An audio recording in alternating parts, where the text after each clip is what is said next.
मैं समझता हूँ कि मेरा मिजाज जो है ना वो थोड़ा सा मुख्तसर नवीस है। यानी मैं हालात का तज्ज़िया तो करता हूँ, अपने जज्बात को महसूस तो करता हूँ, लेकिन उसके बाद मैं समझता हूँ कि मुख्तसर और जामे जो सिन्फ है ना वो शायरी है। संगे मरमर की सिलों को क्या खबर, बारिश और मिट्टी का ये रिश्ता है तकाज़ा अदल का शाही बने, कल किसी अगले जन्म में फाख्ता।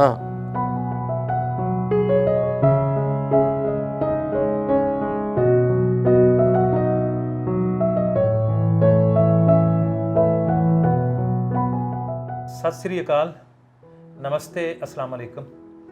आप देख रहे हैं इंडोज टीवी ऑस्ट्रेलिया और मैं हूं आपका मेज़बान वारिस अली वारिस। प्रोग्राम अदबी रंग में आप सबको खुश आमदीद कहता हूं। ये प्रोग्राम मैं हफ्तावार पाकिस्तान पंजाब के खूबसूरत शहर फैसलाबाद से लेकर हाज़िर होता हूं और अदबी प्रोग्राम होता है। अदबी और कल्चरल जो मेरे मौज़ूआत होते हैं, तो कोई ना कोई मैं बड़ी शख्सियत के साथ ये प्रोग्राम रखता हूँ। तो मेरी खुशकिस्मती कि आज भी मेरे साथ जो शख्सियत मौजूद हैं, अदब में इनका बहुत बड़ा मकाम है। फैसलाबाद ही नहीं, पाकिस्तान भर में इनको जाना जाता है। कई किताबों के खालिक हैं, तो इनसे तारुफ़ करते हैं। सर मंजूर साकिब साहब। शुक्रिया। तो मैं सर आपको खुश आमदीद कहता हूँ प्रोग्राम अदबी रंग इंडोज टीवी ऑस्ट्रेलिया में। बहुत शुक्रिया जी आपका और इंडोज टेलीविज़न का, रेडियो का बहुत शुक्रिया कि आप लोग हमें वक्त देते हैं ताकि अपने दिल की बात कह सकें और आपकी बात को, आपके मकासद को आगे बढ़ा सकें। Thank you sir. मंजूर साकिब साहब का ताल्लुक एजुकेशन से रहा है। प्रिंसिपल की सीट से रिटायरमेंट हासिल की है सर आपने? जी बिल्कुल ऐसे ही। तो एजुकेशन और मैनेजमेंट की सीट और फिर शायरी, ये कैसे हो गया सारा कुछ? असल में फ़नून लतीफ़ा का ताल्लुक़ तो इंसान के अंदर से होता है, उसके एहसास से होता है, उसकी दानिश से होता है।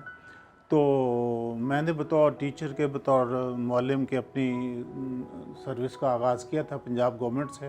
जी जी। तो उसी से बाद में बतौर प्रिंसिपल के मैं रिटायर हुआ हूँ। जी। तो जो अदबी ज़ौक़ था, ये तो ज़ाहिर है कि जैसे कहते हैं कि इब्तदाई से इंसान के अंदर वदियत किया होता है खुदा ताला की तरफ से। तो ये एक एहसास था और उस शायरी जो है ना वो कॉलेज लाइफ से ही तकरीबन कुछ ना कुछ शुरू हो गई थी। तो इसी तरह वो चलते चलते ये जो ज़ौक़ है ये तो साथ बढ़ता रहा है, पनपता रहा है, जवान होता रहा है। तो अब तक ये सूरत हाल कायम है और इस तरह टोटल मेरी 4 किताबें अब तक शायरी की आ गई हैं। तो सर शायरी कॉलेज दौर से आप पे उतरना शुरू हो गई? जी बस मैं कहा करता हूँ कि मुझे शेर पढ़ना, जब मैं मैट्रिक में था तो शेर पढ़ना, शेर सुनना और शेर सुनाना अच्छा लगता था। तो और उसमें जो यानी नज़ाकत होती है एहसासात की, जज्बात की, तो वो जो एक इब्तदा से ही टैलेंट कह लो होता है इंसान में, तो उसी को फिर आगे फ़रोग़ मिलता है अपनी मश्क के साथ या और अपने सीनियर लोगों से सीखने के साथ साथ। तो इसी तरह वो आहिस्ता आहिस्ता जवान होता रहा है। सर अक्सर एक सवाल लोग कर देते हैं, तकरीबन तमाम शुअरा को इस सवाल का सामना करना पड़ता है। मैं वैसे कम ही करता हूँ, लेकिन जी चाह रहा कि आपसे कर लूँ कि एक हादसा, किसी हादसे की वजह से बंदा शायर बनता है, क्या ये हकीकत है या ऐसे ही? नहीं, ज़िंदगी जो है वैसे मुख्तलिफ हादसात के मजमूए का नाम है। तो हादसा तो किसी वक्त भी कुछ ना कुछ चलता ही रहता है, लेकिन मैं समझता हूँ कि इसके लिए हादसा ज़रूरी नहीं है। हादसा ज़रूरी नहीं है। एक इंसान के अंदर का जो एहसास है ना, वो उसे मायल करता है कि वो फितरत की रंगीनियों पर गौर करे, फितरत के जो लवाजमात हैं उनका तज्ज़िया करे, उनको देखे और अपने दिल की जो धड़कन है उस एहसास को वो अपना बयान करता है, उस मोहब्बत के जज्बात को। तो बाज़ औक़ात लोग ये सवाल करते हैं गज़ल के हवाले से कि गज़ल का शायद दौर कभी ना रहे, यानी नज़्म जो है एक बरतर सिन्फ़ के तौर पर भी कही जाती है। लेकिन मैं समझता हूँ कि जब तक इंसान का दिल धड़कता है तो गज़ल जो है वो नापैद नहीं हो सकती। तो इसी तरह जो शायरी है, नज़्म भी यही चीज़ है कि इंसान जो है वो एक चीज़ को महसूस करता है, देखता है, ज़माने के हालात को देखता है और उसके बाद अपनी जो बात करता है, खा वो मोहब्बत के हवाले से हो, खा हालात हाज़रा के हवाले से हो, वो नज़्म की सूरत में उसे दूसरों के सामने लाता है। सर, शोबा तालीम में होते हुए आपका ताल्लुक़ अक्सर बच्चों से रहा है, बच्चे ही आपके सामने होते थे, ज़ाहिर है। तो शायरी में आपका फोकस बच्चों पे ज़्यादा रहा या बड़ों के लिए आपने शायरी की? हाँ, मैंने जो है ना, मैं महसूस करता रहा हूँ कि शुरू ही से ना कुछ मिजाज में संजीदगी ज़्यादा गालिब रही है। तो जब यानी नौजवानी का भी आलम था तो मेरी सोच जो थी ना वो कुछ बूढ़ी थी, हाँ जी। तो लेकिन ये है कि उस वक्त यानी मुझे वो चीज़ अच्छी लग रही थी। अच्छा, अब ये सूरत हाल है कि अब अगरचे उम्र के मैं इस हिस्से में हूँ कि मैं बज़ाहिर ज़ाहिर है बूढ़ा हूँ, लेकिन मैं अपने जज्बात को मैं जवान महसूस करता हूँ, अपनी सोच को और अपने जज्बात को मैं जवान महसूस करता हूँ। यानी मैं समझता हूँ कि ज़िंदगी जो है ना वो इस सब सारी चीज़ों का मजमूआ है। इसमें नौजवानी के जज्बात भी हैं और इसमें जो है बुढ़ापे की दानाई भी है। तो ये दोनों चीज़ों का एक मजमूआ। सर, शायरी सीखी किसी से या ऐसे ही? हाँ, शायरी के लिए ना बाकायदा कोई उस्ताद मैं नहीं पकड़ सका कह लें। तो ये कि हम असर जो दोस्त थे जिनसे मुलाकात रहती थी या जो ज़्यादा करीब थे, करीबी हल्का जो ऐसे होता है कि इंसान एक चीज़ लिखता है, उसको सुना ली, आपको सुना ली, आपने लिखी मुझे सुना ली, तो उसमें अगर कोई तब्दीली आती है या उसमें कुछ बेहतरी आती है तो उसको इख्तियार कर लिया। तो इस तरह मैंने अपने ना हम असर दोस्तों से बहुत सीखा है। तो बाकायदा कोई उस्ताद इस हवाले से मैं नहीं। सर, एक मासूमाना सवाल कि आप सर शायरी ही क्यों करते हैं? अपने जज्बात आप नस्र में भी बयां कर सकते थे और भी कई तरीके हैं, शायरी ही क्यों? हाँ, मैं जो है ना मेरा इसमें मैं समझता हूँ कि मेरा मिजाज जो है ना वो थोड़ा सा मुख्तसर नवीस है। यानी मैं हालात का तज्ज़िया तो करता हूँ, अपने जज्बात को महसूस तो करता हूँ, लेकिन उसके बाद मैं समझता हूँ कि मुख्तसर और जामे जो सिन्फ़ है ना वो शायरी है, जिसमें मैं अपनी बात जो है कि बेहतर अंदाज में थोड़े लफ्ज़ों में बड़ी बात, थोड़े लफ्ज़ों में जो है ना अपने दिल की बात कह सकता हूँ। बिल्कुल। तो हालांकि जो नसर के हवाले से या मज़मून नवीसी के हवाले से मैं कुछ किसी एक ना रिसाला होता था हालात हाज़रा का, उसमें हालात हाज़रा पर मज़मून लिखता भी रहा हूँ, ये आर्टिकल्स वगैरह लिखता भी रहा हूँ, तो उसमें भी मैं कोई दुश्वारी नहीं महसूस करता, लेकिन शायरी करके मुझे ज़्यादा खुशी मसरत। सर, कितनी किताबों का आपने तज़किरा पहले भी किया, कितनी किताबें कुल आ गई अब तक? हाँ, मेरी ये कुल 4 किताबें आई हैं। पहली किताब जिसमें ये पहली किताब जो है ये जुगनू तुझे तलाश करें, जी, ये किताब है, तो ये 2005 में आई है।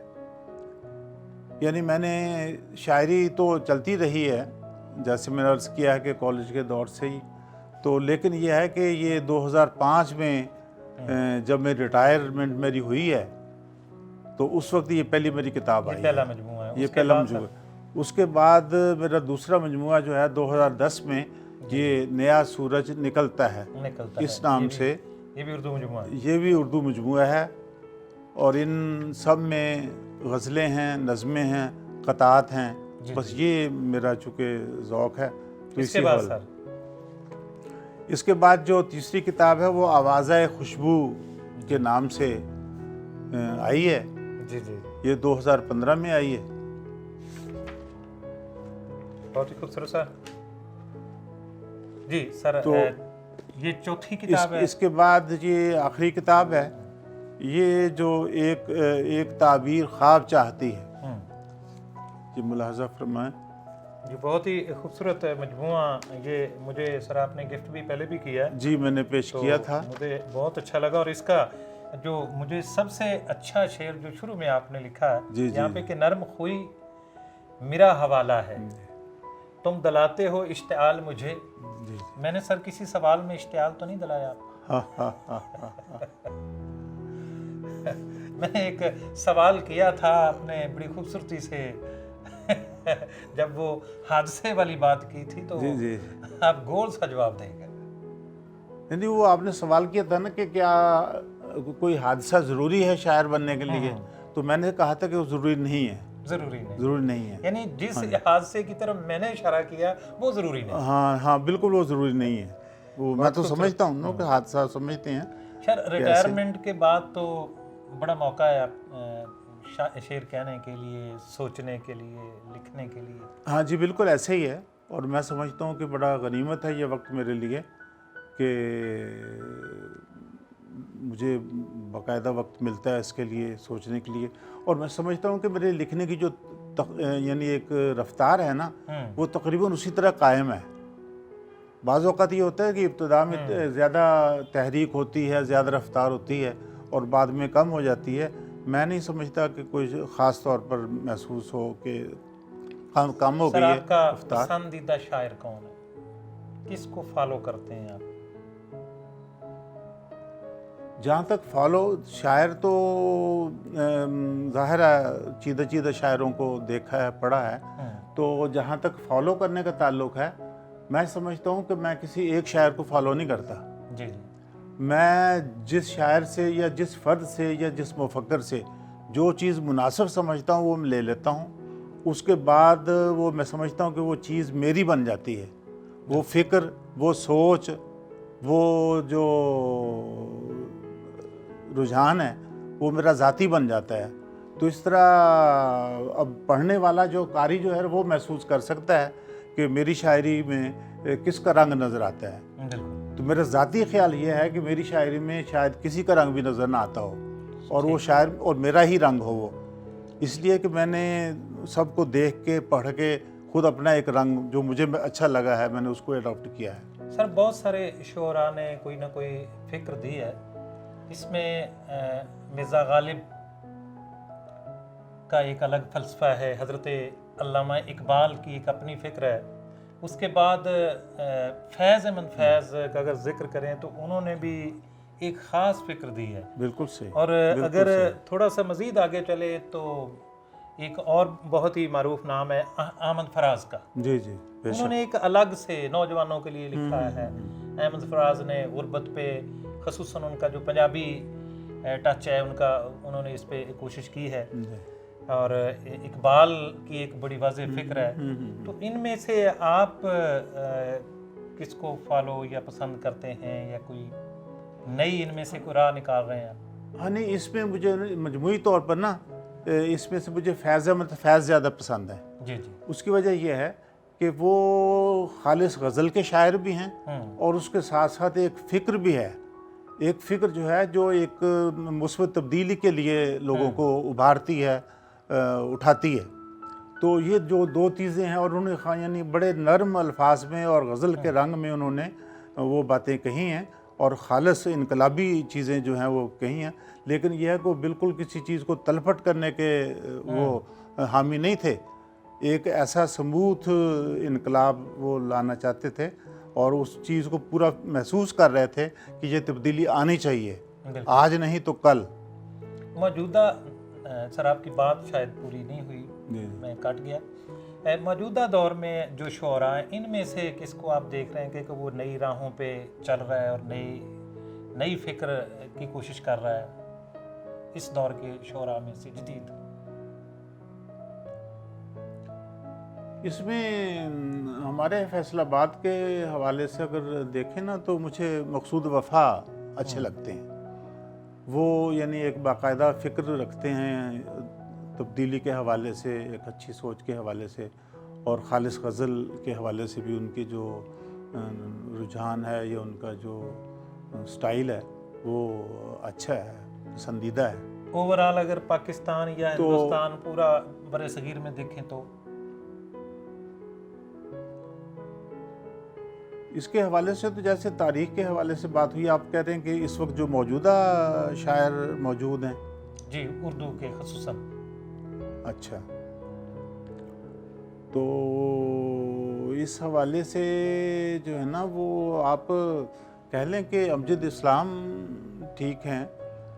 तो इस लेवल के जो लोग हैं, अब कहने में तो ये है कि अनवर मसूद हैं, बज़ाहिर मज़ाहिया शायर हैं, लेकिन यह है कि वो बड़े अच्छी इनकलाब की और तब्दीली की बात करते हैं और बड़ी अच्छा वो पॉइंट आउट करते हैं कि कैसे इस माशरे में एक अच्छी सोच पैदा की जा सकती है।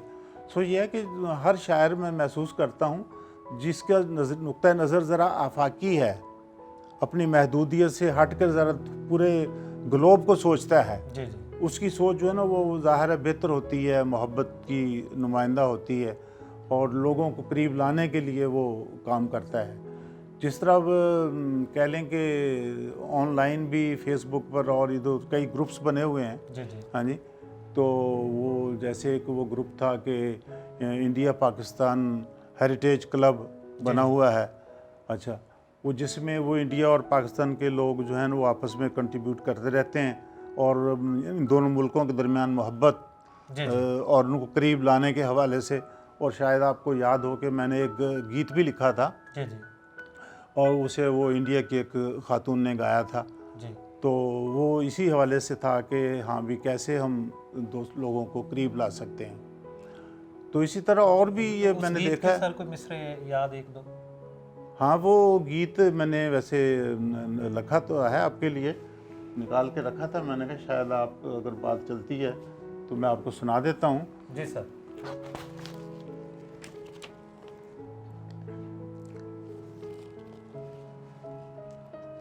वो गीत का टाइटल दिया था प्यार का सपना। जी जी, दिन हो कि रात प्यार का सपना दिखाई दे, दिन हो कि रात प्यार का सपना दिखाई दिन दे। हो कि रात प्यार का सपना दिखाई दे, उठे नज़र जिस ओर भी अच्छा दिखाई दे। वाह। और गाँव की खैर हो सभी शहरों की खैर हो, वाह गाँव की खैर हो सभी शहरों की खैर हो, उस पार भी बसे हुए लोगों की खैर हो, वाह वाह।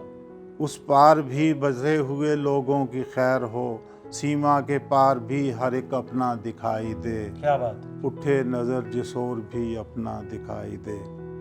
साझा है हम में जो भी कुछ उसकी खुशी तो है, वाह। साझा है हम में जो भी कुछ उसकी खुशी तो है, भाषा है रहन सहन है संगीत भी तो है, वाह वाह। भाषा है रहन सहन है संगीत भी तो है, जग वालों को ये एक घराना दिखाई दे, क्या बात है। उठे नज़र जिस ओर भी अपना दिखाई दे। और इसमें आखिरी बंद था कि साकिब करें भरोसा गर एक दूसरे पे हम, वाह। साकिब करें भरोसा गर एक दूसरे पे हम, फिर शांति की राह पर उठेगा हर कदम, क्या बात है। क्या बात है। फिर शांति की राह पर उठेगा हर कदम, मंझदार में भी हमको किनारा दिखाई दे, उठे नज़र जिस ओर भी अच्छा दिखाई दे। सर कोई एक आध गजल भी हो जाए। तो ये गीत जो है था वो जैसे मैंने बताया है कि वो इंडिया की एक खातून सिंगर हैं, उन्होंने जी, फिर जी। गाया था और वहाँ किया था। चलें, जो गज़ल सामने आई है मैं जी, पेश जी। करता हूँ। फ़र्क आए न कुछ भी इज़्ज़त में, फर्क आए ना कुछ भी फ़र्क आए न कुछ भी इज़्ज़त में, लहजा धीमा रहे शिकायत में, लहजा धीमा रहे शिकायत में। फ़र्क वाह, वाह। आए न कुछ भी इज़्ज़त में, लहजा धीमा रहे शिकायत में, फिर मोहब्बत न हो तो मैं मुजरिम, वाह। फिर मोहब्बत न हो तो मैं मुजरिम, मेरी सुन एक बार खलवत में, वाह वाह वाह। फिर मोहब्बत न हो तो मैं मुजरिम, मेरी सुन एक बार खलवत में, आज़माओ ज़रा कभी परखो, आज़माओ ज़रा कभी परखो, नरम अल्फाज को करामत में, वाह वाह। आज़माओ कभी ज़रा परखो, नरम अल्फाज को करामत में, ऊंची आवाज़ तो नहीं दरकार, क्या बात। ऊंची आवाज़ तो नहीं दरकार, बेबहा रोब है मतानत में। वाह वाह वाह वाह वाह वाह, बहुत ऊंची अच्छा शेर। आवाज़ तो नहीं दरकार, बेबहा रोब है मतानत में, वाह वाह, मतानत में। क्या बात। और अफ़व का है वो मुस्तहिक साकिब, वाह, अफ़व का है वो मुस्तहिक साकिब, कह ना पाया जो कुछ भी खिफ़त में। क्या बात है, बहुत ही खूबसूरत सर। हाँ। और इसमें एक और मक्ता था, जी जी। पत्थरों को ज़बान दे साकिब, पत्थरों को ज़बान दे साकिब, पत्थरों को ज़बान दे साकिब, डाल दे जान एक मूरत में। बहुत ही खूबसूरत, बहुत ही खूबसूरत। फ़र्क आए न कुछ भी इज़्ज़त में, लहजा धीमा रहे शिकायत में। फ़र्क आए न कुछ भी इज़्ज़त में, लहजा लहजा धीमा धीमा रहे रहे शिकायत। शिकायत में। नाजरीन, आज हमारे साथ प्रोग्राम अदबी रंग में मौजूद थे मंजूर साकिब साहब। नहायती नरम लहजे के, धीमे मजाज के शायर हैं और अदबी हलकों में बहुत ही इज्जत से, वक़ार से देखे जाते हैं। मैं जब भी इनसे मिलता हूँ मुझे बहुत ही खुशी होती है, बिल्कुल एक अपनाइयत सी महसूस होती है। तो हमारी खुशकिस्मती कि आज उन्होंने हमें मौका दिया और उनके घर में, उनके बेड पे ही इस वक्त हम मौजूद हैं और वहीं पे ये आपसे हम मुखातिब हैं। तो सर, हिंदू पाक के दोस्तों को, ख़वातीनों हज़रात को, नाजरीन को कोई आप मैसेज देना चाहें? वो कहा करते हैं कि मेरा पैगाम मोहब्बत है जहाँ तक पहुँचे। तो मैंने आपको जैसे बताया है कि इंडिया पाकिस्तान कल्चरल क्लब बना हुआ है, उसकी जैसे रुकनीत है, इसी तरह और भी कई, एक पाकिस्तान बांग्लादेश कम्युनिटी क्लब है, उसका भी मैं मेंबर हूँ। चूँकि हम तो चाहते हैं कि जितना भी हम लोग करीब आ सकें पूरी दुनिया के लोगों को। मैं तो समझता हूँ कि हमें बतौर इंसान के सोचना है सबसे पहले, उसके बाद बाकी सारी चीज़ें हैं। तो हम जितना करीब आते हैं उतना ही एक दूसरे के फ़ायदे में हैं और नफ़रतें ख़त्म करके, मोहब्बतें बढ़ाकर, एक दूसरे की बात को अच्छी तरह समझ के हम उनके करीब आ सकते हैं। किसी की बात तो उसके अंदाज में सोचेंगे तो हम महसूस करेंगे कि वो इतना गलत नहीं है। हम जितना दूर बैठे गलत समझते हैं दूसरे को, वो इतना गलत नहीं होता, और हम भी उतने सही नहीं होते जितना हम अपने आप को सही समझते हैं। बिल्कुल। हाँ, जब दूसरे की नज़र से अपने आप को जांचेंगे तो हमें महसूस होगा कि हम में भी कमी है, हम में भी खामी है। तो एक कदम हम बढ़ाएंगे, एक कदम वो बढ़ाएगा, तो हम दोनों जो हैं वो एक अच्छे दोस्त की तरह आपस में मिल बैठ सकते हैं, रह सकते हैं। तो नाजरीन, इंतहाई खूबसूरत पैगाम के साथ मैं अपने इस प्रोग्राम से इजाज़त चाहता हूँ। मेरा ख्याल इससे बड़ा पैगाम और कोई हो नहीं सकता, अमन का, मोहब्बत का, भाईचारे का, तो एक दूसरे को बर्दाश्त करने का। तो प्रोग्राम अदबी रंग में आज के लिए इतना ही मैं इजाज़त चाहूँगा। अल्लाह हाफ़िज़।